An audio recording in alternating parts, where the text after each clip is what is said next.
Buenas tardes. El día de hoy vamos a tener la clase de persona física, servicio profesional y actividad empresarial. Vamos a considerar aquí lo que es persona física, lógicamente, para efectos de impuestos. Para esto me voy a remitir a su ley del impuesto sobre la renta, en su título 4, que es persona física, capítulo 2, actividad empresarial y profesional, sección 1, que es actividad empresarial y profesional. Vamos a ver nuestro artículo 7.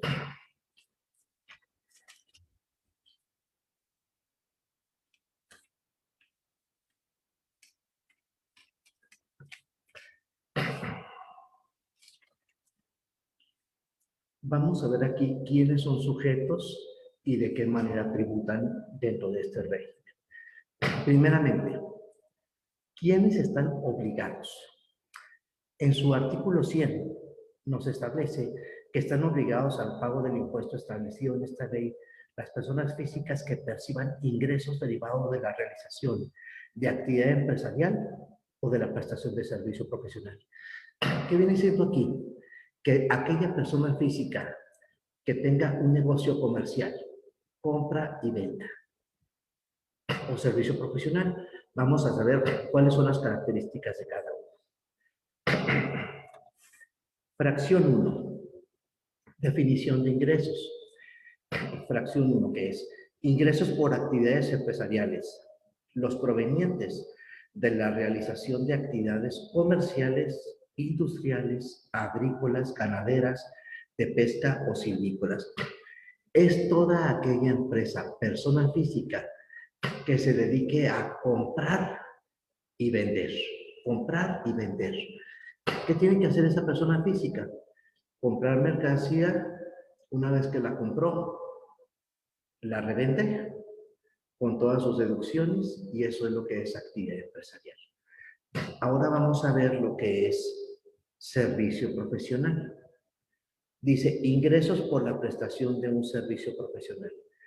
Las remuneraciones que deriven de un servicio personal independiente y cuyos ingresos no estén considerados en el capítulo 1 de este título. Un prestador de servicios es aquella persona física que trabaja por su cuenta, es independiente. Como ejemplo, abogados, contadores, arquitectos, etc. Todos ellos, por su cuenta, lógicamente expiden un CFDI. Entonces, aquí a diferencia del capítulo 1 del título 4, que es los asalariados.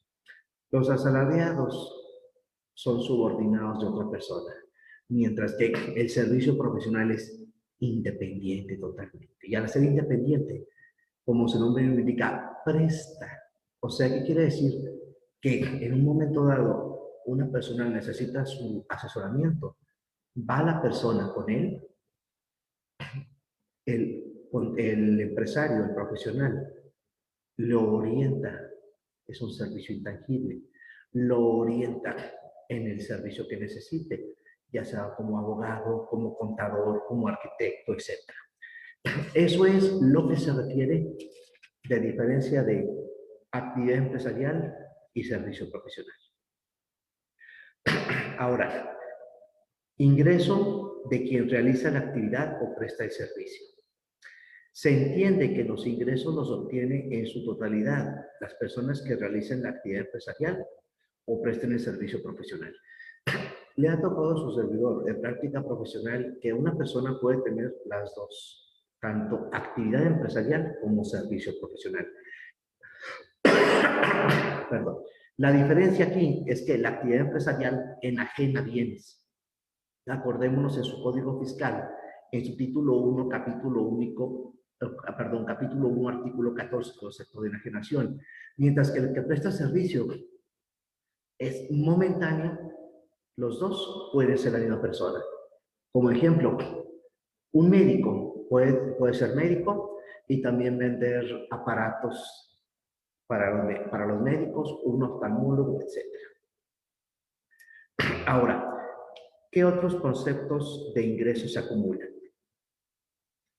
Para los efectos de esta sección, se consideran ingresos acumulables por la realización de actividades empresariales o por la prestación de servicios profesionales, además de los señalados en el artículo anterior y en otros artículos de esta ley los siguientes. Vamos a ver, aparte de lo que es un ingreso normal, vamos a ver qué es otro ingreso. Tratándose de condonaciones, quitas, remisiones de deudas relacionadas con la actividad empresarial o con el servicio profesional, así como de las deudas antecitadas que se dejen de pagar por prescripción de las acciones del acreedor, la diferencia que resulta de restar el principal actualizador por inflación, el monto de la quinta, condonación o remisiones, el momento de la liquidación o reestructuración. ¿Qué viene siendo esto? Que si un contribuyente expidió un CFDI, pasó el tiempo, mucho tiempo, y no le pagaron, ¿qué tiene que hacer él? Utilizar otros medios para que le paguen. Esos otros medios, lógicamente, son recargos, sanciones por impunidad o contratar a otra empresa para que cobre ese ingreso. Ahora, los provenientes, la fracción 2, los provenientes de la enajenación de cuentas y documentos por cobrar y de títulos de crédito distintos de las acciones relacionadas con las actividades a que se refiere este capítulo. Cuando son personas físicas que tienen acciones de personas morales, ahí ¿qué es lo que sucede? Puede haber enajenación de acciones, son otros ingresos. ¿Por qué? Hay que acordarnos que la persona física tiene su actividad empresarial y profesional, pero también puede ser accionista de una empresa. Cuando sucede eso, tiene un ingreso adicional. Ese ingreso va a ser por distribución de dividendos, o sea, ingresos por dividendos. El número 3 romano. Las cantidades que se recuperen por seguros, fianzas o responsabilidades a cargo de terceros, tratándose de pérdidas de bienes de contribuyentes afectos a la actividad empresarial o servicio profesional. ¿Qué viene siendo esto? Cuando por algún asunto hubo un incendio, un robo, son otros ingresos. ¿Por qué? Porque no estaban programados. Se cobra la póliza de seguro y es un ingreso para la empresa. Fracción 4. Las cantidades que perciban para efectuar gastos por cuenta de terceros, salvo que dichos gastos sean respaldados por comprobantes fiscales expedidos a nombre de aquel por cuenta de quien se efectúe el gasto. Hay servicios profesionales que por causas de trabajo tienen que salir fuera de la ciudad. Cuando salen fuera de la ciudad, el dueño de la empresa le deposita en su tarjeta viáticos. Esos viáticos se le depositan en su tarjeta de débito o en una tarjeta X. No es de crédito porque ahí se gastaría de manera distinta. Se le deposita y al depositarle, él cuando va hace el gasto. Cuando regresa, tiene que traer los CFDIs de todos los comprobantes que acrediten el total del gasto que hizo por la necesidad que tuvo de viajar. Ahora, la fracción 5, los derivados de la enajenación de obras de arte hechas por el contribuyente. Si un contribuyente, servicio profesional, está registrado ante Hacienda como pintor, autor de un libro, obras de arte, etc. Ahí dice derivados de la enajenación de obras de arte, que quiere decir que lo que se cobre de la venta de un libro, de la venta del derecho de autor del libro, de obras de arte, de pinturas, todo eso entra ahí directamente.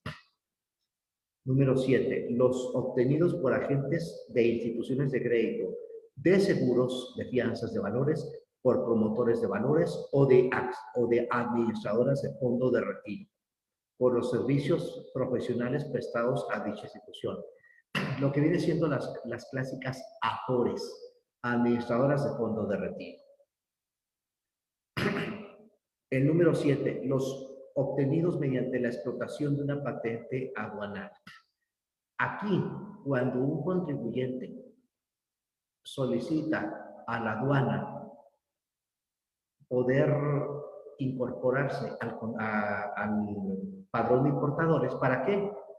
Para que la aduana le dé el permiso para ser agente aduanal.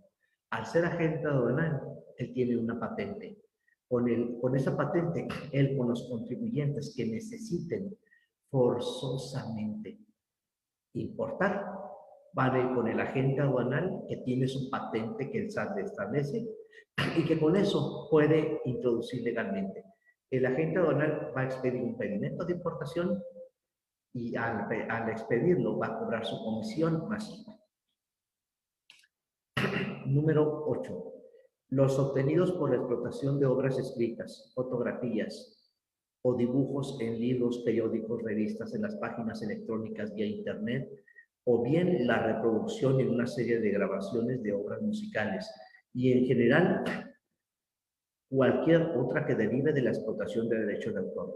Aquí el derecho de autor, hay que aclararlo, es una obligación del contribuyente para que se le respete inscribir en lo que es la Secretaría de Economía, Ley de Derechos de Autor, lo que él haya hecho, ya sea una pintura, un libro, una figura, un logotipo, lo que sea.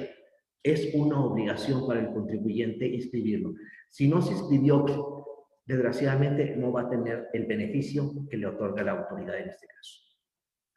Siguiente, los intereses cobrados derivados de la actividad empresarial o de la prestación de servicios profesionales sin ajuste alguno. Su señor al empezar la clase comentó, una persona física le enajena a otra, y si esa persona física que recibe la mercancía no le pagó en tiempo, se le van a cobrar intereses. Estos son lo que se le cobra, intereses por impunidad de pago. Número 10. Las devoluciones que se efectúen o los descuentos, bonificaciones que se reciban, siempre que se efectúen la deducción correspondiente. ¿Qué viene siendo esto? Que si el contribuyente, persona física con actividad empresarial, hizo una enajenación, pero le hacen una devolución, descuento o bonificación, ahí viene entrando como un ingreso. ¿Por qué? Porque le regresan la mercancía, no se quedó con ella. Esa es la situación. Siguiente párrafo. Utilidad de establecimientos permanentes. Hay que hacer la aclaración de que establecimiento permanente es todo local que tiene actividad propia de acuerdo a su artículo 10. Artículo 10 de Código Fiscal.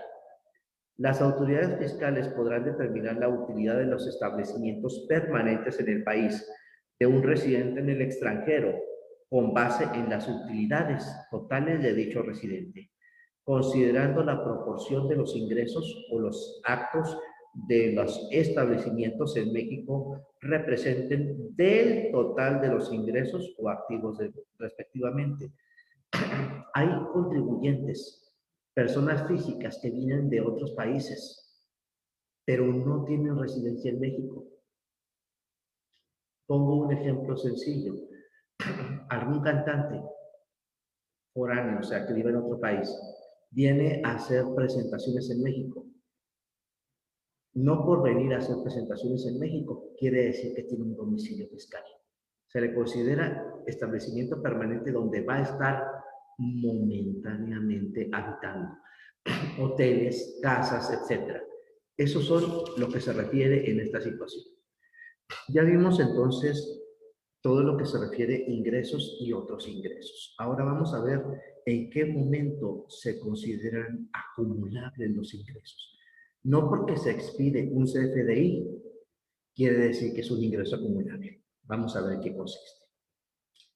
Para los efectos de esta sección, los ingresos se consideran acumulables en el momento en que sean efectivamente percibidos. ¿Qué quiere decir? Tanto en enajenación como en servicio profesional. ¿En qué momento se va a saber si ya fueron cobrados? Que aparezcan en el estado de cuenta. Al aparecer en el estado de cuenta, están percibidos. Y ahí, me preguntan muchos, ¿por qué se le llama ingreso acumulable? Según la ley del impuesto sobre la renta en persona moral, en el artículo 14, fracción 2, primer párrafo, y en persona física, artículo 106, primer párrafo, se le dice acumulable porque enero más febrero, más marzo, más abril, más mayo, por eso se le considera ingreso acumulable, porque se van juntando. Vamos a ver en qué consiste aquí esta situación.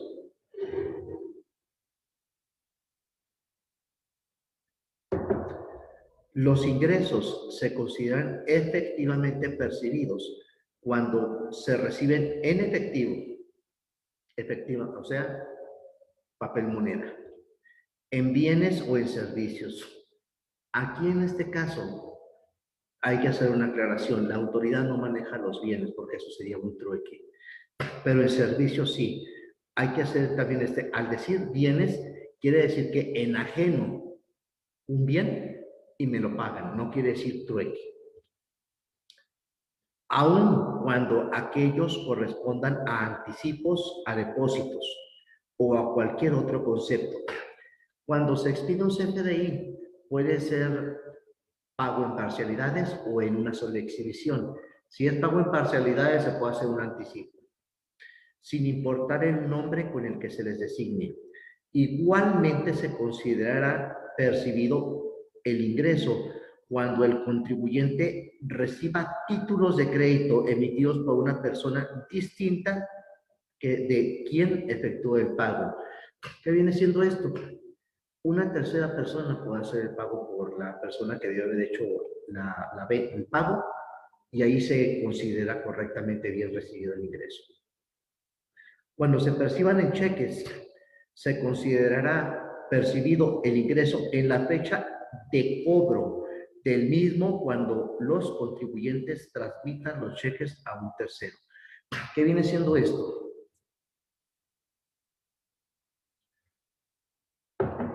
No porque le ha tocado suceder una cosa, no porque una persona física reciba un cheque, quiere decir que está el ingreso. ¿En qué momento se considera el ingreso? Cuando está debidamente depositado y aparece en el estado de cuenta. Cuando recibe el cheque y todavía no está depositado, es un cheque en tránsito. Por consiguiente, no se considera ahí un ingreso. Y lógicamente, si la persona que nos lo va a pagar, nos va a pagar el cheque, es un cheque de otra persona, ahí se considera cheque de terceros.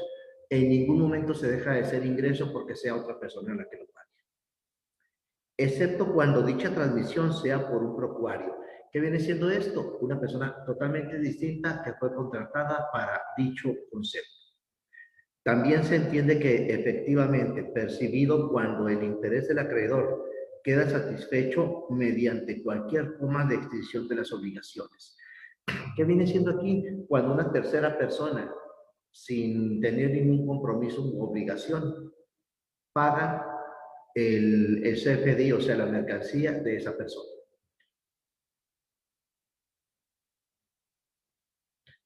Tratándose de ingresos a que se refiere la fracción 1 del artículo 101 de esta ley, estos se consideran efectivamente percibidos en la fecha en que se convenga la condonación, la quita o la remisión o en cualquier consumo de prescripción. O sea, ¿qué viene siendo aquí? La prescripción que en un momento dado ya no tenga validez legal el CFDI por haber pasado el tiempo y por consiguiente ya no tenga valor económico ese CFDI. Seguimos.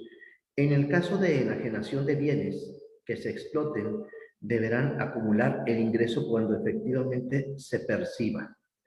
En el caso de que no se perciba el ingreso dentro de los 12 meses siguientes a aquel en que se realice la exportación, se deberá acumular el ingreso una vez transcurrido dicho plazo. Cuando son importaciones o exportaciones, pasaron los 12 meses y no hubo un ingreso, de acuerdo a este párrafo. Si pasaron los 12 meses y no hubo el ingreso, se considera transcurrido el plazo ahí directamente. ¿Para qué? Para lo que es la prescripción. Hasta aquí son los ingresos acumulables, o sea, por CFDI.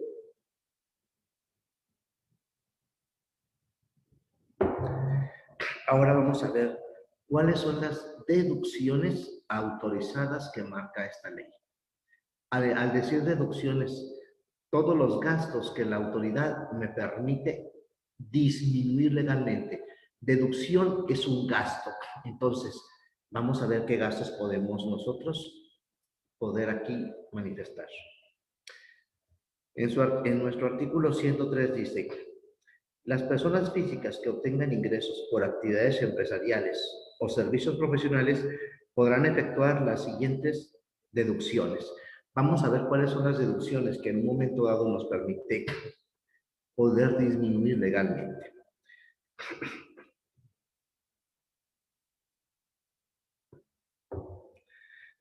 Número 1. Las devoluciones que se reciban o los descuentos o bonificaciones que se hagan siempre que se hubiese acumulado el ingreso correspondiente. Como ejemplo, vendí mercancía por 1,000 pesos, pero me hicieron una devolución de 200. Ya la cobré. Esa devolución entra como una deducción, no como un ingreso. ¿Por qué? Porque si iba a cobrar 1,000 pesos y estoy cobrando 800, es la devolución, por lo tanto es una deducción. Número 2, Román.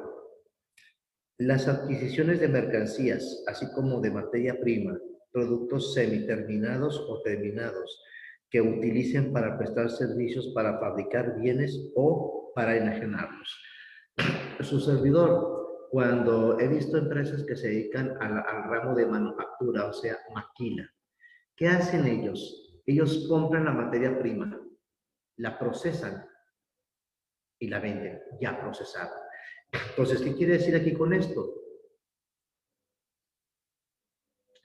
Toda la materia prima que se compre en maquila para que se procese y se venda. Así es la mecánica aquí. Ahora, aquí hay una aclaración que nos marca la ley. No serán deducibles conforme a esta fracción los activos fijos, terrenos, las acciones, partes sociales, obligaciones y otros valores mobiliarios, los títulos valor que representen la propiedad de los bienes, excepto certificados de bienes de depósito de mercancía, la moneda extranjera, las piezas de oro, plata, que hubieran tenido el carácter de moneda nacional. ¿Por qué viene siendo aquí? ¿Por qué no son deducibles? Porque entran como activos. Hay que acordarnos que para la ley del impuesto sobre la renta, un activo fijo no es deducible. ¿Sí? ¿Qué es lo que tenemos que hacer? Ahí entra lo que es la depreciación fiscal, pero no es deducible. Ahora, en caso de ingresos por enajenación de terrenos y acciones, se estará a lo dispuesto en los siguientes artículos. ¿Qué viene siendo aquí ingreso por enajenación de terrenos y acciones? Los terrenos, siempre me han preguntado, ¿los terrenos causan IVA? Un terreno no causa IVA. ¿Por qué? Porque es un producto natural. Las acciones, cuando se enajenan, tampoco causan IVA. Lo vamos a ver más adelante. La fracción 3, los gastos. ¿Qué tipo de gastos son los que vamos a poder deducir? Luz, agua, teléfono, gasolina, plan celular, gastos de viaje, sueldos, seguro social patronal. Todo lo que derive de la necesidad que tenga la empresa. En pocas palabras, lo que sea estrictamente indispensable, eso es lo que vamos a poder deducir. Ahora, la fracción 4 dice, las inversiones. Aquí es lo que les comentaba a su servidor. ¿Qué pasa? Cuando una persona física, en este caso, compra un librero, una computadora, un automóvil, está haciendo una inversión. Entonces, ¿qué provoca ahí? Que al hacer la inversión, eso no lo vamos a poder disminuir de un solo movimiento, no. ¿Qué tenemos que hacer ahí? Deducirlo fiscalmente como deducción de inversiones. Siguiente. Los intereses pagados derivados de la actividad empresarial o de servicios profesionales sin ajuste alguno, así como de los que se generen por capitales tomados en préstamo, siempre y cuando dichos capitales hayan sido invertidos en fines de la actividad. ¿Qué viene siendo esto? Cuando en un momento dado invertimos capital, pero esa inversión la tenemos como gasto o como inversión. Eso es lo que viene siendo ahí. El siguiente, fracción 6.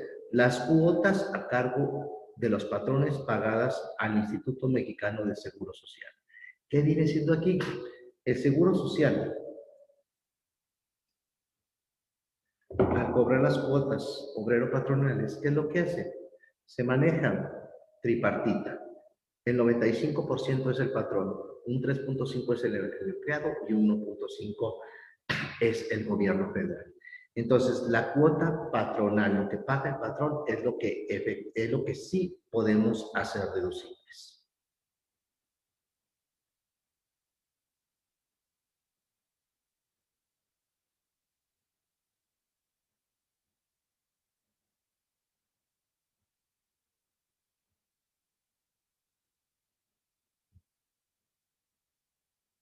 Continuamos. Deducciones por establecimientos en el país de extranjeros. ¿Qué viene siendo? Permiso un momento.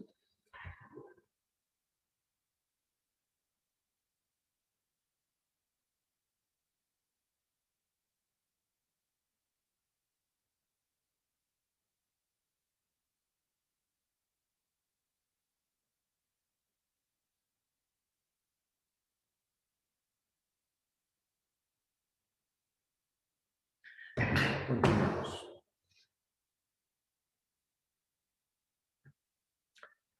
Tratándose de personas físicas residentes en el extranjero que tengan uno o varios establecimientos permanentes en el país, podrán efectuar la deducción que corresponda a las actividades del establecimiento permanente, ya sean las erogadas en México o en cualquier otra parte, aun cuando en el extranjero se apliquen o se prorrateen. ¿Qué viene siendo esto? Aquí debemos entender un detalle muy importante. Tienen que ser las deducciones propias de la actividad que está haciendo. Voy a poner un ejemplo en esto.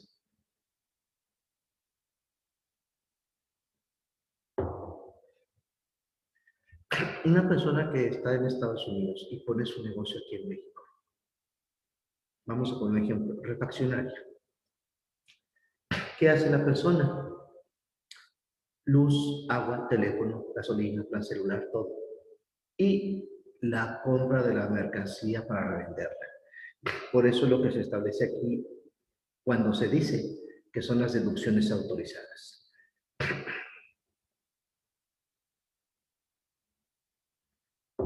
Continuamos. Gastos e inversiones no deducibles. Los contribuyentes a que se refiere esta sección consideran los gastos e inversiones no deducibles en los términos del artículo 28 de esta ley. Vamos a darle un repaso a lo que se refiere en cuestiones fiscales, lo no deducible. Aquí hay que hacer la aclaración. Al decir no deducible, quiere decir que la ley no lo permite. ¿Por qué? Porque no tiene validez fiscal ante sus actividades. Como ejemplo, una persona física con actividad empresarial se va de vacaciones, no es deducible. Se va, hace una carne asada, no es deducible. Que paga el plan de celular de un amigo, no es deducible. Tiene que ser estrictamente indispensable.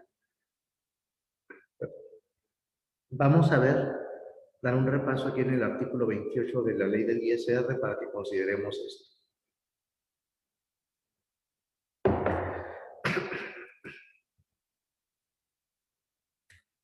¿Qué es lo no deducible? Para los efectos de este título serán no deducibles. Aquí hay unos candados, vamos a ver cuáles son. ISR a cargo de contribuciones, perdón, ISR y contribuciones a cargo de terceros. Cuando la persona física con actividad empresarial o servicio profesional enajena tiene una utilidad, derivada de esa utilidad, hace pagos provisionales. Los pagos provisionales no son deducibles. ¿Por qué? Porque ya lo había comentado su servidor en antaño en persona moral. Los pagos provisionales son acreditables porque se disminuyen de los pagos provisionales anteriores. Entonces no puede ser deducible. Ahora, contribuciones a cargo de terceros. ¿Cuáles son esas contribuciones? Cuando son empresarios que tienen empleados.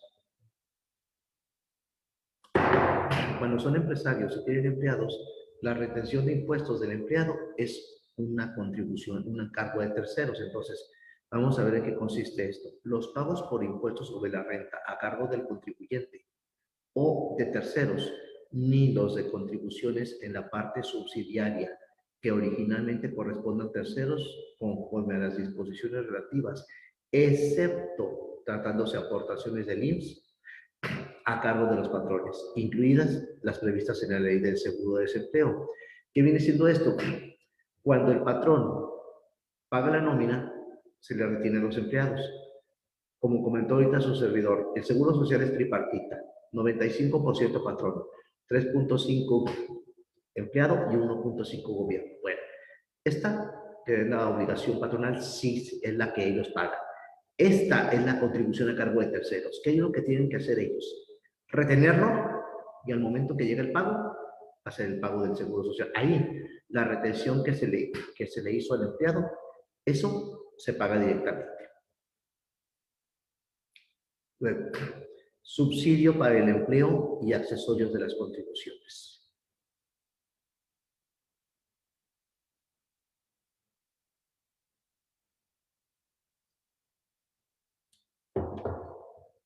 Tampoco serán deducibles las cantidades que provienen de subsidio para el empleo que entreguen el contribuyente en su carácter de retenedor a las personas que presten servicios personales subordinados ni los accesorios de las contribuciones, a excepción de los recargos que hubiere pagado efectivamente, inclusive mediante compensación. ¿Qué viene siendo esto? El patrón que tiene empleados a su cargo le retiene ISR, retención salarios, y le retiene también lo que se refiere al seguro social. Esas retenciones no son deducibles, porque lo único que hace es retenerlas para a posteriori pagarlas. ¿A quién? Tesorería de la Federación, de acuerdo a su Código Fiscal de la Federación, y a la ley al Seguro Social, de acuerdo a la ley del Seguro Social. Ahora, gastos e inversiones respecto a ingresos exentos y relacionados con inversiones no deducibles.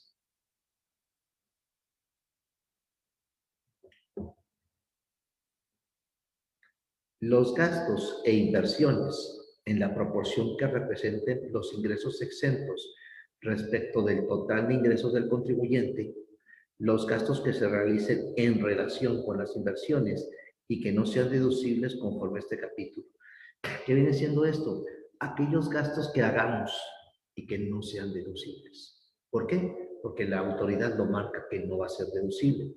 En el caso de automóviles y aviones, se podrán deducir en la proporción que represente el número, que represente el MOI, monto original de la inversión, ¿sí? Se podrán deducir en la proporción que representa el monto original. ¿Qué viene siendo esto? Cuando es inversión, mobiliario, equipo de oficina, equipo de transporte, voy a comentar los porcentajes de depreciación.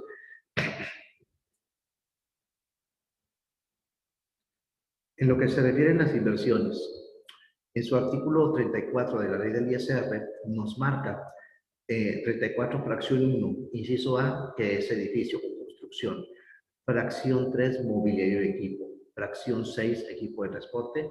Fracción 7, equipo de cómputo. Son los más usuales, son muchos, pero los más usuales. Entonces, nada de eso lo podemos hacer deducible, sino que se hace depreciable. Ahora, obsequios, atenciones y otras relacionados análogos. Permítame.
Continuamos.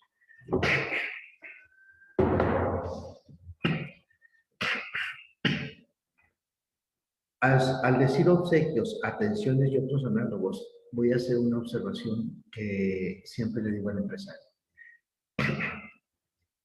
Tú eres empresario y quieres darles un detalle a tus clientes. Al decir Hacienda, obsequios, vamos a ver qué dice. Los obsequios, atenciones y otros gastos de naturaleza análoga, con excepción de aquellos que estén directamente relacionados con la enajenación de productos o la prestación de servicio y que sean ofrecidos a los clientes en forma general. ¿Qué viene siendo esto de forma general? Los empresarios, generalmente en diciembre, hacen un beneficio, una atención para los clientes. Hay empresarios que hacen solamente ese beneficio para determinados clientes. Cuando es para determinados clientes, no es deducible. ¿Por qué? Porque la ley dice en general. Pero si les da el beneficio a todos, voy a poner un ejemplo que normalmente pone su servidor. Hacen un convivio o les dan una atención. Hay empresarios que les regalan una botella de determinada bebida. Sí, pero ¿cuál es la característica para que sea deducible? Que le pongan lo necesario, un café, una publicidad, algo al empresario para que se sienta beneficiado.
Ahora, ¿qué característica me han dicho que tiene que tener estos obsequios? Como lo comentó su servidor de ahorita.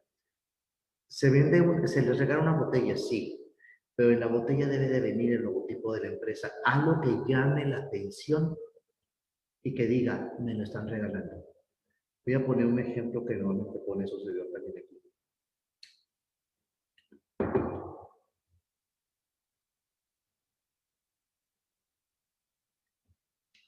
Hay empresarios que compran botella de determinada bebida y encima de la imagen que tiene el nombre de la bebida, le ponen una mica adicional que diga el nombre del negocio, la publicidad, etc. Eso es lo que es el beneficio que puede tener para que sean deducibles. Aquí en antaño, no digo que actualmente porque por causas económicas no lo hacen muchas empresas. En antaño los empresarios en diciembre le mandaban a sus clientes una botella, X bebida, le ponían en una mica o un plástico, le ponían nombre de la empresa, Feliz Navidad, Feliz Año Nuevo, algo que llamara la atención. Eso es lo que hace el beneficio de que sea deducible.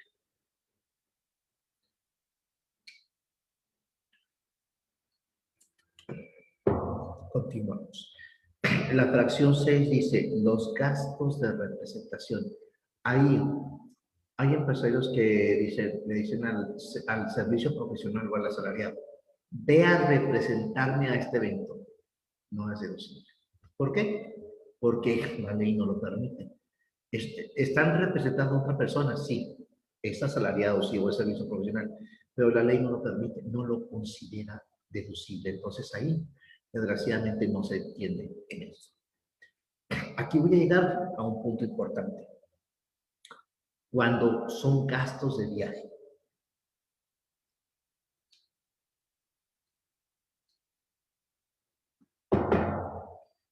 Los viáticos o gastos de viaje en el país o en el extranjero, cuando se destinen al hospedaje, alimentación, transporte, uso o goce temporal de automóviles y pago de kilometraje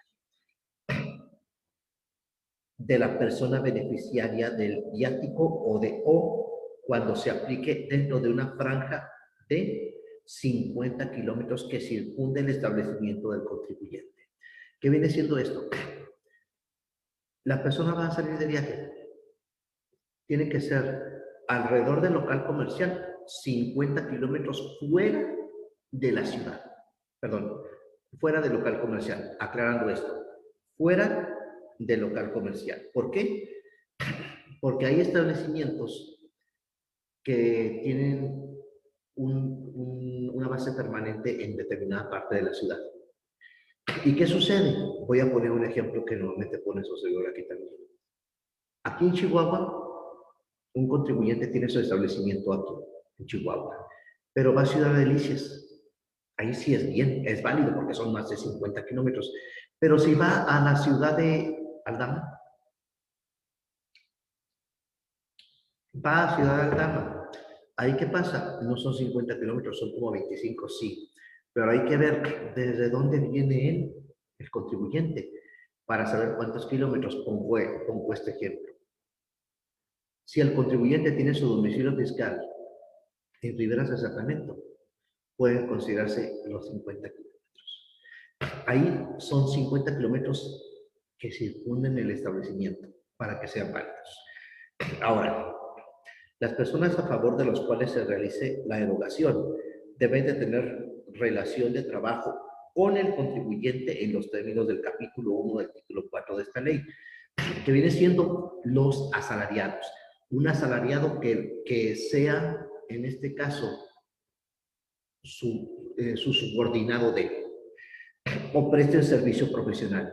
Un profesional que cuando esté dando el servicio a la empresa, vaya a otra ciudad y haga sus labores profesionales. Un ejemplo, un abogado, un arquitecto, un contador. Van a otra ciudad a hacer sus labores profesionales yendo de parte de la empresa. Los gastos a que se refiere esta fracción estar amparados con un CFDI cuando estos se realicen en territorio nacional o con la documentación comprobatoria correspondiente cuando lo mismo se efectúe en el extranjero. Aquí, ¿qué viene siendo? Hotel, alimentación, lo que se refiere a gasolina o transporte. Todo que conlleva tiene que tener un CFDI que respalde y ese CFDI tiene que cumplir con los gastos, con las deducciones, los requisitos autorizados por el Código Fiscal de la Federación.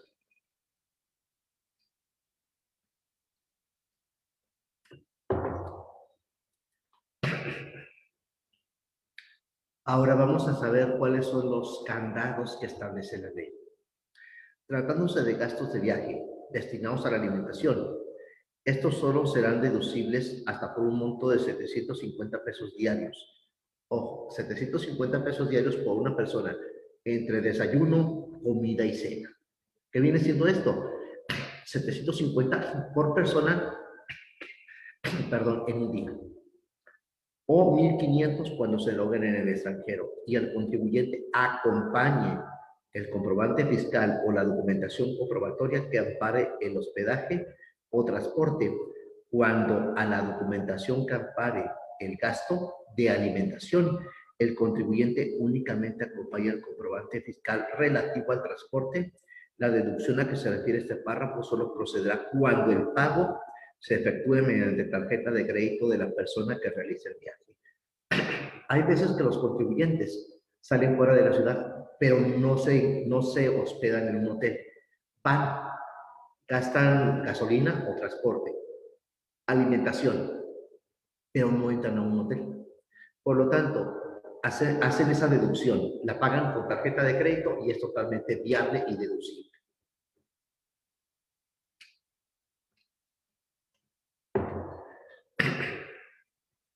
Ahora, los gastos de viaje destinados al uso o goce temporal de automóviles y gastos relacionados serán deducibles hasta por un monto que no exceda de 850 pesos diarios cuando se otorguen en territorio nacional o en el extranjero. y el contribuyente acompañe el comprobante fiscal a la documentación comprobatoria que ampare el hospedaje. Esto es cuando una persona física solicita en arrendamiento momentáneo un vehículo. Ese vehículo no puede superar los 850 pesos diarios. ¿Para qué? Para que sea totalmente deducible. Ahora, los gastos de hospedaje, los gastos de viaje en el hospedaje solo serán deducibles por un monto que no exceda 3.850 pesos diarios, cuando se logren en el extranjero y el contribuyente acompañe a los documentos comprobatorios que lo amparen. ¿Qué viene siendo esto? En el extranjero no puede superar de 3.850 pesos diarios por persona. Todo esto es por persona. Continuamos. Cuando el total o una parte de los viáticos o gastos de viaje con motivo de seminarios o convenciones efectuados en el país o en el extranjero formen parte de la cuota de recuperación que se establezca para tal efecto y en el comprobante fiscal o la documentación comprobatoria que los ampare no se desglose el importe correspondiente a tales erogaciones, solo serán deducibles de dicha cuota una cantidad que no exceda el límite de gastos de viaje destinados a la alimentación a que se refiere esta fracción. ¿Qué viene siendo esto? Cuando vamos a hacer un gasto de viaje hay un límite en hospedaje, en alimentación, lógicamente en automóviles. Si no nos desglosan en el CFDI, no nos desglosan el detalle analítico, ahí no podemos hacerlo deducible, el total. ¿Qué vamos a hacer deducible? Nada más lo que nos permite la autoridad, porque no nos están dando un análisis detallado de esto. Si nos dieran el análisis, vamos a poder deducirlo el total, si es que bien. Si no, lo que nos marca la ley. Vamos a ver lo siguiente.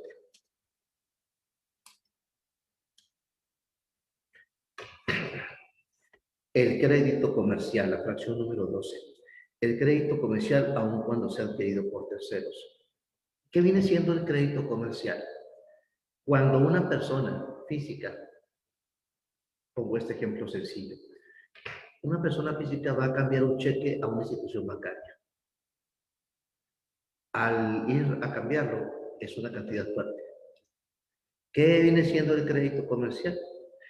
La imagen que tienen en el banco de la persona a favor de quien le van a dar el cheque. O sea, si es la persona física y se lo dio la empresa XSASD y esa empresa tiene una imagen respetable, es el crédito comercial. ¿Para qué? Para que lo pueda utilizar viablemente y lógicamente la imagen es respetada en todas las áreas.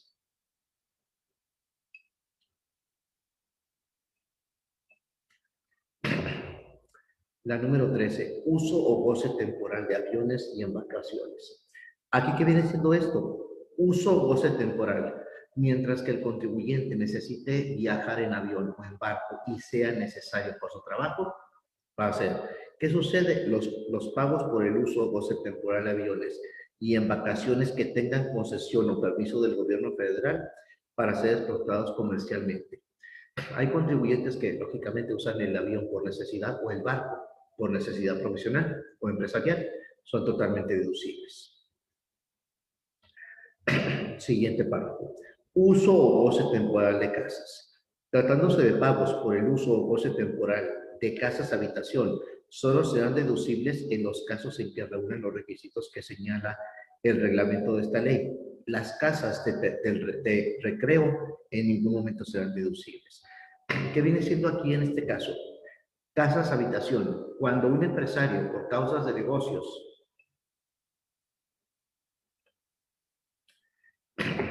trae a la ciudad o al área donde esté, trae a personas que no viven aquí en Chihuahua.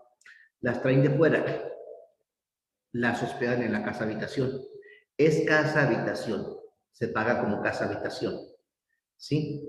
¿Por qué? Porque tiene todas las necesidades de la casa habitación, no es un local comercial. El empresario va a pagar la renta de esa casa habitación y es totalmente deducible, pero, ojo, siempre y cuando sea solo casa habitación.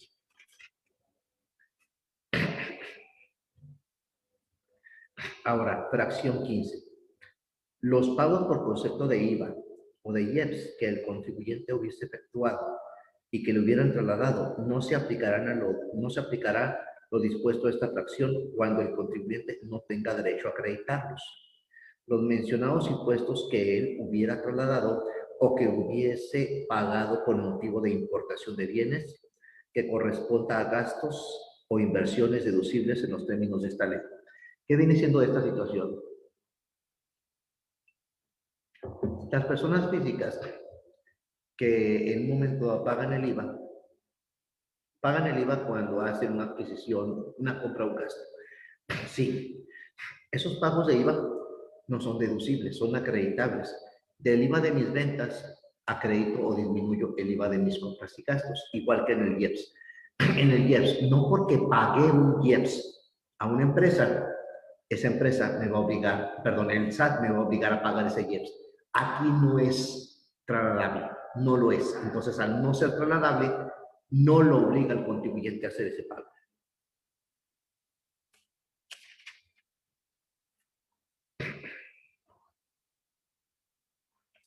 Siguiente fracción importante. Consumo en restaurantes y bares. Perdón. El 91.5 de los consumos en restaurantes, para que proceda la deducción de la diferencia, el pago deberá hacerse invariablemente mediante tarjeta de crédito, de débito o de servicios, a través de los modelos electrónicos que al efecto establece el SAT. Serán deducibles al 100% los consumos en restaurantes que reúnan los requisitos de la fracción 5, que es lo que se refiere a gastos de viaje, sin que excedan los límites establecidos. Ahora, en bares y restaurantes aquí en la ciudad, de cada 100 pesos que gastemos en restaurante, el bar no es deducible. De cada 100 pesos que gastemos en restaurantes, el SAT nos dice, nada más vas a hacer válido 8 pesos 50 centavos. Es todo. Ahí hay un candado. ¿Qué nos impide ese candado? Poder deducir el 100%, como lo comentó su señor, restaurante. Entonces, ¿qué viene siendo esto? Que lo que se refiere a bebidas embriagantes, alcoholizadas, no son deducibles. Siguiente fracción. Gastos en comedores. Fracción 21. Los gastos en comedores que por su naturaleza no estén a disposición de todos los trabajadores de la empresa y aun cuando lo estén, estos excedan de un monto equivalente a un salario mínimo general diario del área geográfica del contribuyente por cada trabajador que haga uso de los términos y por cada día en que se preste el servicio, adicionado con las cuotas de recuperación que pague el trabajador por este concepto. Cuando son comedores industriales, en este caso, la empresa contrata a un comedor. Este comedor les lleva los alimentos a los empleados. No debe de pasar, si pasa de un salario mínimo diario del área geográfica, en este caso, aquí en Chihuahua, 142 pesos 11 centavos. Si pasa de esa cantidad, la diferencia no es deducible. Y para que sea deducible, tiene que estar para todos en general, así como lo marca la ley. Entonces, ¿qué provoca con esto? Que si un patrón les va a decir a los empleados, aquí van a comer en la empresa, el patrón les va a dar sus alimentos. Generalmente los empleados pagan una cuota de recuperación. Esa cuota no es deducible. ¿Por qué? Porque se les cobra un importe pequeño como deducible para el patrón, pero nada más.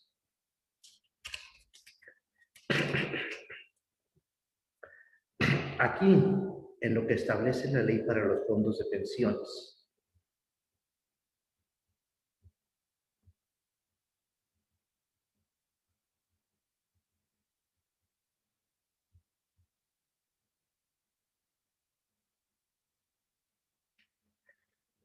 ¿cuál es la característica aquí en los fondos de pensiones? Hay candados.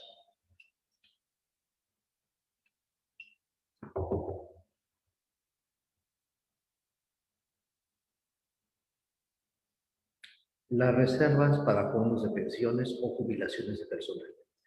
Un empresario, persona física, que desee tener fondos y reservas, lo puede hacer fiscalmente, no hay ningún problema.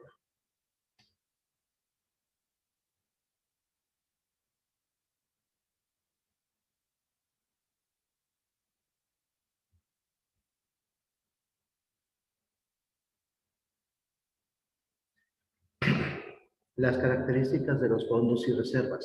El empresario, persona física, lo hace correctamente. ¿Cómo?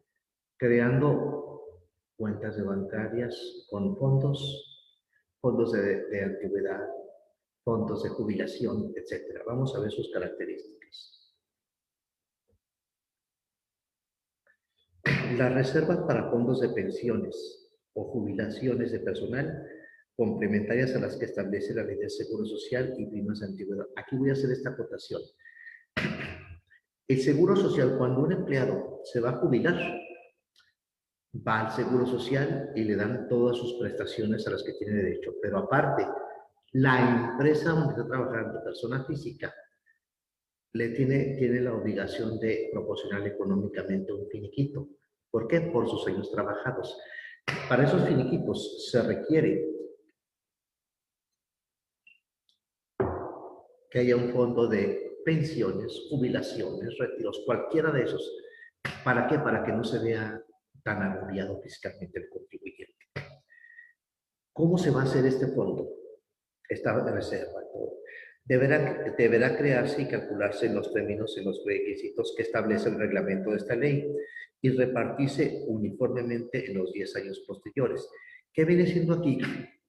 Que estos fondos y las reservas se tienen que crear fiscalmente en cuentas de cheques y considerado eso, se deducen. Continuamos. Regreso ahora a su artículo 104 de la ley del ISR, donde dice deducción de inversiones.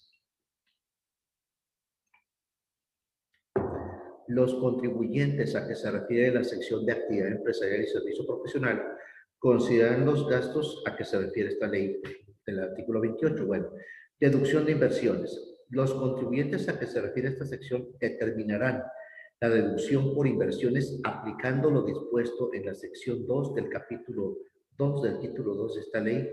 Para los efectos se considerarán inversiones las señaladas en el artículo 32. Vamos a ver en qué consiste esto. Las inversiones, ¿cuál es la característica? La adquisición de activo fijo. Compro activo fijo, edificio, mobiliario de equipo de oficina, equipo de transporte, etc.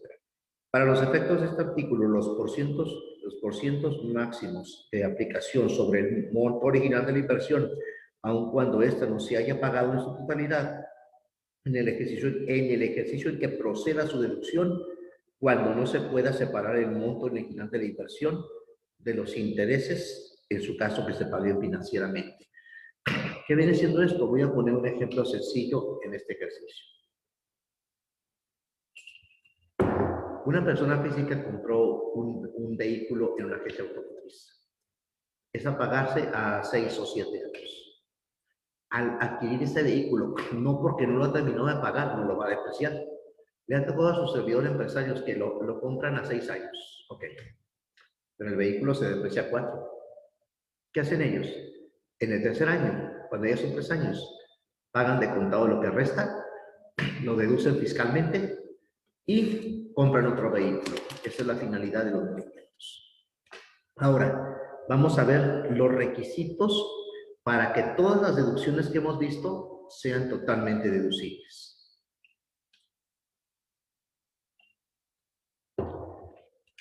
Las deducciones autorizadas en esta sección deberán cumplir los requisitos establecidos en otras disposiciones fiscales, deberán reunir lo siguiente. ¿Qué quiere decir con esto? Vamos a ver los requisitos que establece la autoridad. Permiso. Vamos a ver cuáles son los requisitos para que dichas deducciones sean totalmente autorizadas. Deducciones efectivamente erogadas. ¿Qué quiere decir con esto de efectivamente erogadas? Que hayan sido efectivamente pagadas. Si tengo una deducción y no me aparece pagada, no la puedo hacer deducible. Que hayan sido efectivamente erogadas en el ejercicio de que se trate. Se considerarán efectivamente erogadas cuando el pago haya sido realizado en efectivo mediante traspasos de cuenta de instituciones de crédito o casas de bolsa. ¿Qué quiere decir? Que si esa deducción fue pagada en efectivo, tarjeta de crédito, de débito, etcétera, es totalmente deducible. O en servicios o en otros bienes que no sean títulos de crédito. Tratándose de pagos con cheques, se considerarán efectivamente erogados en la fecha en la que el mismo haya sido cobrado o cuando el contribuyente transmita los cheques a un tercero. Cuando son cheques, cuando le pagan a uno con cheque, ¿qué sucede ahí? Se lo dan el cheque a uno, como había comentado, sucedió en el artículo 103. Una cosa es que te den el cheque, otra cosa es que tú lo deposites. Si tú ya lo tienes y no lo has depositado, no se considera deducción autorizada.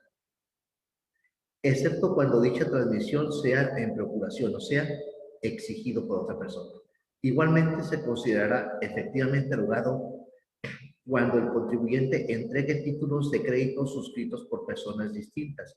También se entiende que es efectivamente erogado cuando el interés del acreedor quede satisfecho mediante cualquier forma de extinción de las obligaciones. Esto es que aquella persona física haga totalmente deducible esa deducción, lógicamente con cheque. Ahora, cuando los pagos a que se refiere el párrafo anterior se efectúen con cheque, la deducción se efectuará en el ejercicio en que se cobre, siempre que entre la fecha consignada en el comprobante que se haya expedido y la fecha en que se efectúa dicho cobro, dicho cheque no haya transcurrido más de 4 meses. ¿Qué viene siendo esto? Si me dieron un CFDI y lo estoy pagando 6 meses después, ya no es deducible. ¿Por qué? Aquí nos establece en este párrafo 4 meses, por lo tanto, dicha deducción ya no es deducible. ¿Por qué? Porque pasaron más de 4 meses. Ejemplo, se expidió en enero y se pagó en mayo o junio, ya no es deducible. Siguiente párrafo. Se presume que la suscripción o de títulos de crédito por el contribuyente, diversos cheques, constituya garantía del pago del precio de la contraprestación pactada por la actividad empresarial o por el servicio profesional. En estos casos, se entenderá recibido el pago cuando efectivamente se realice o cuando los contribuyentes transmitan a un tercero los títulos de crédito, excepto cuando dicha transmisión sea en procuración. Aquí, generalmente, no sé si todavía se utilicen, pero generalmente cuando son cheques certificados, no porque el cheque esté certificado, quiere decir que ya se cobró. Quiere decir que respalda en el banco el saldo que tiene el cheque, más no quiere decir que ya se cobró. Siguiente. Tratándose de inversiones, estas deberán deducirse en el ejercicio en el que se inicie su utilización o en el siguiente, aun cuando dichos ejercicios no se haya erogado en su totalidad el MUI. Es lo que comentaba ahorita su servidor del vehículo. Pongo este ejemplo. El día de hoy se hizo la adquisición de un vehículo para la empresa, pero fue de contado una parte y a crédito la otra. No porque sea esto, quiere decir que se pierde todo. No. ¿Qué sucede aquí? Se va a deducir el porcentaje de la depreciación. Los pagos mensuales se van a hacer conforme se vayan reflejando los pagos. Y entonces el vehículo se puede deducir, se puede usar, aun y cuando todavía no esté pagado estrictamente.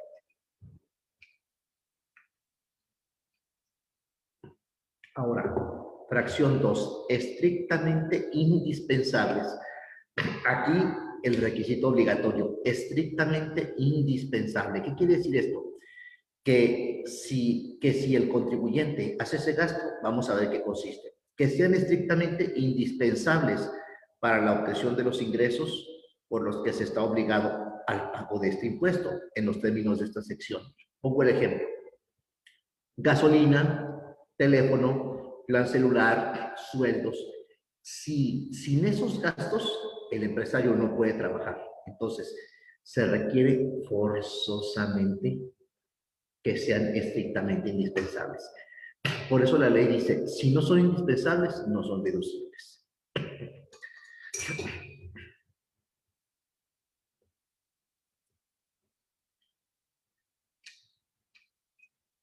Fracción 2.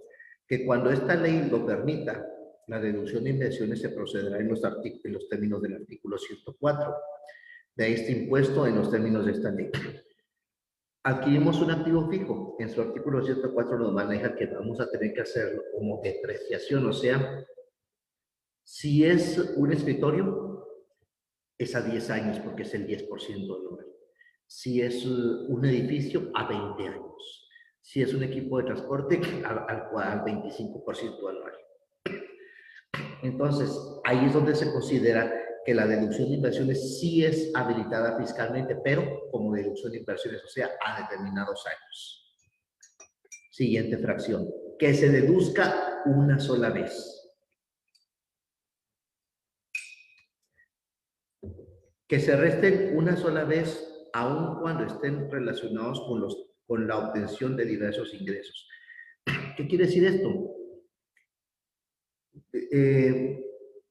Un contribuyente le lleva la mercancía a varios contribuyentes en el mismo camino. La gasolina es llenan el tanque, se lo mandan a todos los clientes. Ok. ¿Qué quiere decir con esto? Que la gasolina, se gastó gasolina para llevarle a 1, 2, 3, 4, X. Al ser un gasto indispensable, se hizo la deducción de la gasolina. Se fue con varios, sí, pero esa deducción es de un solo movimiento. Por lo tanto, es una sola vez.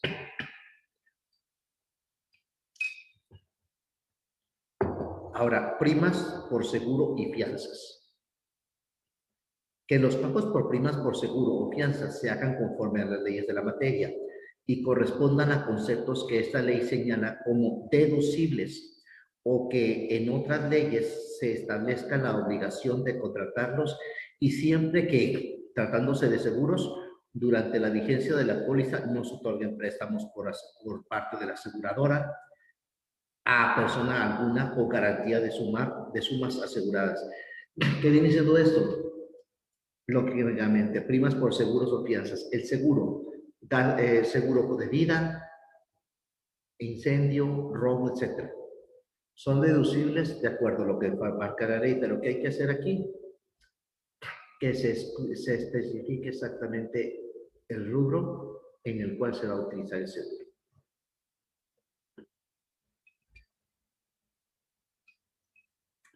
Ahora, aquí hay un detalle importante. Pago a plazos. Cuando el pago se realice a plazos, la deducción procederá por el monto de las parcialidades efectuadas pagadas en el mes o en el ejercicio que corresponda, excepto de la deducción de inversiones. Si hacemos una compra y es pago en parcialidades, vamos a poner 4. ¿Qué viene siendo aquí pago a plazos? Tiene que hacerse cada uno de los pagos en su momento. Si alguno de esos pagos es de otro periodo o de otro ejercicio, hay que ver el por qué y siempre y cuando no pasen más de 4 meses para eso. Si pasan más de 4 meses, ya no es deducible.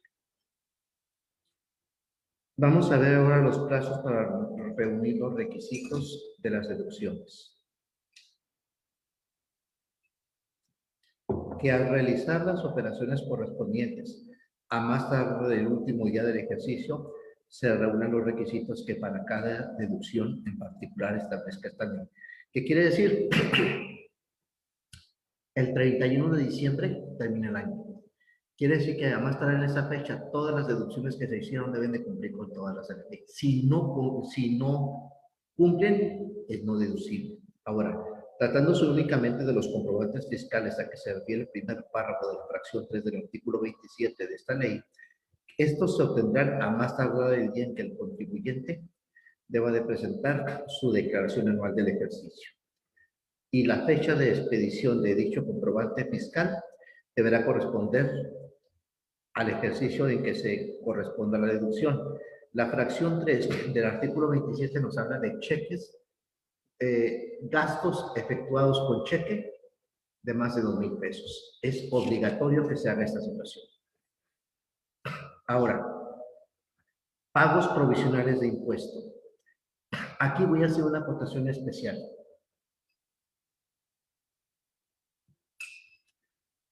¿Por qué? Las personas físicas, a diferencia de las personas morales, calculan el impuesto de manera diferente. Ahí es donde muchas personas físicas chocan y no saben cómo es la mecánica. Las personas morales, ya lo habíamos visto, sacan un coeficiente de utilidad, lo multiplican por los ingresos y luego por el 30%. Las personas físicas no. Aquí las personas físicas, ¿qué hacen? Hacen una mecánica totalmente diferente.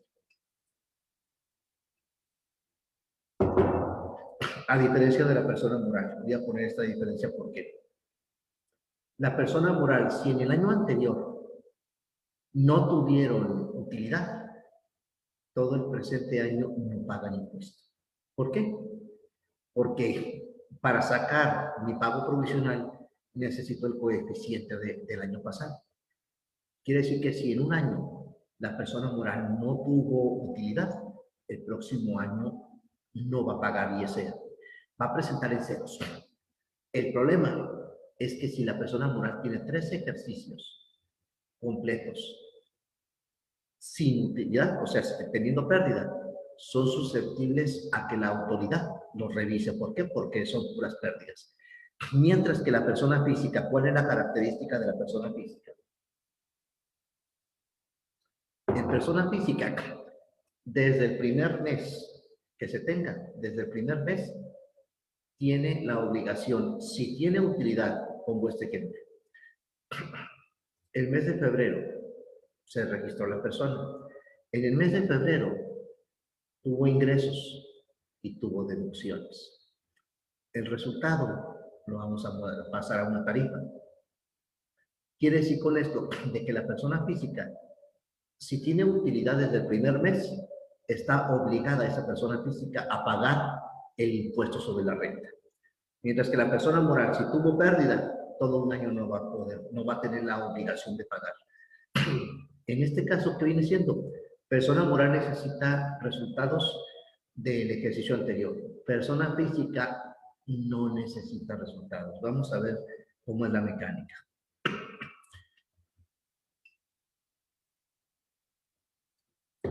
Los contribuyentes a que se refiere esta sección efectuarán pagos provisionales mensuales a cuenta del impuesto de ejercicio, a más tardar el día 17 del mes inmediato posterior a aquel que corresponde el pago. Igual, en persona moral es el título 2, artículo 14, primer párrafo. En persona física es el título 4, capítulo 2, sección 1, artículo 106, primer párrafo. Los dos el día 17 del mes posterior al vencido. Mediante declaración que presentarán en las oficinas autorizadas. Hay que hacer también esta observación. ¿Cuáles son las oficinas autorizadas? Mucha gente cree que el SAT es para pagar los impuestos. Las oficinas autorizadas son las instituciones de crédito, o sea, los bancos. ¿Qué viene siendo aquí? Un contribuyente se mete en el portal del SAT, mete sus ingresos, mete sus deducciones. ¿Qué hace el contribuyente? Saca el pago referenciado. Al sacar el pago referenciado, lo imprime, lo lleva a la institución de crédito y en dicha institución de crédito hace el pago. Esas son las oficinas autorizadas. El pago provisional se determinará restando de la totalidad de ingresos a que se refiere esta sección obtenidos en el periodo comprendido desde el inicio del ejercicio y hasta el último mes del mes al que corresponde el pago. Ejemplo, enero, ingresos de enero menos deducciones de enero. Febrero, ingresos de enero y febrero menos deducciones de enero y febrero. Marzo, ingresos de enero, febrero y marzo menos deducciones de enero, febrero y marzo. Esa es la mecánica que tenemos que usar. Si se fijan, es parecido a persona moral. La única diferencia de persona moral es que ahí son puros ingresos. No hay deducciones en los meses, más sí en los años. perdón, en el ejercicio. Las deducciones autorizadas en esta sección correspondientes al periodo y la participación de los trabajadores en las utilidades. ¿Qué viene diciendo aquí? Cuando la empresa les avisó a los empleados, tenemos PTU, ¿ok? Si el empleado cobra económicamente la PTU, sí la puedes deducir. Si no la cobras, no se puede. ¿Estamos de acuerdo? Entonces, si la PTU, el empleado de este año la cobró, voy a poner el ejemplo.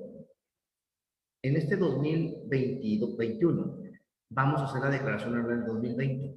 La PTU que vamos a disminuir es la PTU que se cobró el año pasado, no la de este. La del año pasado, que es la que está efectivamente en ese periodo que es. Entonces, son ingresos menos deducciones.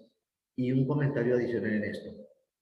Me ha tocado suceder saber que hay empresarios que me dicen, oye, ¿y si alguien viene cobrando la PTU de años anteriores? Esa no es deducción. Tiene que ser la del ejercicio anterior, nada más la del ejercicio anterior. La de este ejercicio, la de ejercicios posteriores, no se considera. ¿Sí? Hasta aquí terminamos la clase de hoy.